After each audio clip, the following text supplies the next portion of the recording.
Devin writes in and says, Zach, I was wondering, who do you think should win Coach of the Year in college football?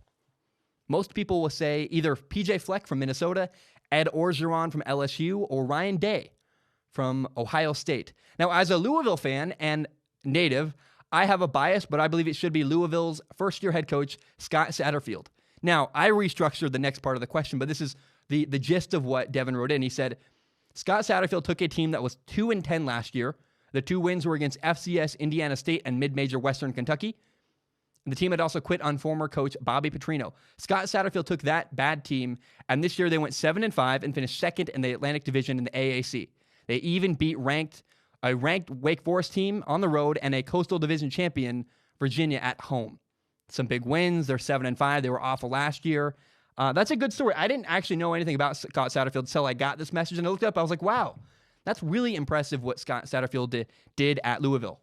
Now, to me, I wanted to give him respect. I wanted to mention him, but to me, Coach of the Year for me comes down to Ryan Day at Ohio State or PJ Fleck at Minnesota. And the question honestly is it the Coach of the Year? Is it the best coaching performance of the year? Or does this award, Coach of the Year, go to the most successful Coach of the Year? I want to talk about something. In the 2015-2016 NBA season, the Golden State Warriors won 73 games. And this will all make sense in a minute. I'm going to explain to you why. I'm going to help you understand my reasoning for why I think the college football Coach of the Year should be one guy. Now, the NBA regular season, the Warriors went 73-9 in the 2015-16 NBA season. They were a great team that had an impressive season, and their head coach, Steve Kerr, won the NBA Coach of the Year.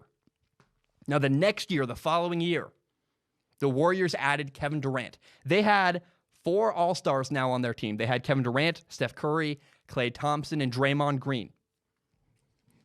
And that year, the year with Kevin Durant, Steve Kerr wasn't even in the top 5 of voting for the NBA Coach of the Year. Now, part of that, you have to acknowledge, part of that is simply because he won the year before. Once you win it, it's hard to win it again. But the other part was that his roster was so incredible, nobody was impressed with what he did. I mean, congratulations, you got a Ferrari and you won a race. You got one of the best cars in the market. You beat a Toyota Corolla in a race. No one was shocked or that surprised that the Warriors did as well as they did with 4 All-Stars. So for me, again, the college football Coach of the Year comes down to 2 coaches. Ryan Day, the head coach of Ohio State, and PJ Fleck, the head coach of Minnesota. Ohio State is 13-0. They're, I believe, currently, I can't remember, they're 2 or 3 in the nation. They made the college football playoff. They're 13-0. They're phenomenal. And Minnesota is 10-2. Now, this to me is why I would go with PJ Fleck in this situation. Ryan Day, Ohio State's head coach, he's in his first year, which is part of why he's brought up. It's really impressive. Now, Urban Meyer was Ohio State's coach last year. Urban Meyer built this roster. Urban Meyer built this team. It's an incredible roster loaded with NFL talent. So to me, I look at this and go, Ryan Day was handed a Ferrari. And congratulations, he went 13-0. He did a good job. Like, no disrespect to Ryan Day. He did a great job. You have to acknowledge Ryan Day clearly is a very good, capable coach. In fact, he's really good I love his play calling. X's and O's, he's phenomenal. But because of the talent he was given at Ohio State, I'm less impressed with Ryan Day. I'm like, okay, great. Like, you won. You should have won. You had the best roster in college football. Some people literally say the best roster ever. Of course, you'd better win. You did your job. How about PJ Fleck? He won 10 games at Minnesota. The last time Minnesota won 10 games was 2003. He turned around their program, and he's in year 3. These are his guys. These are the people he recruited. This is the quarterback he recruited.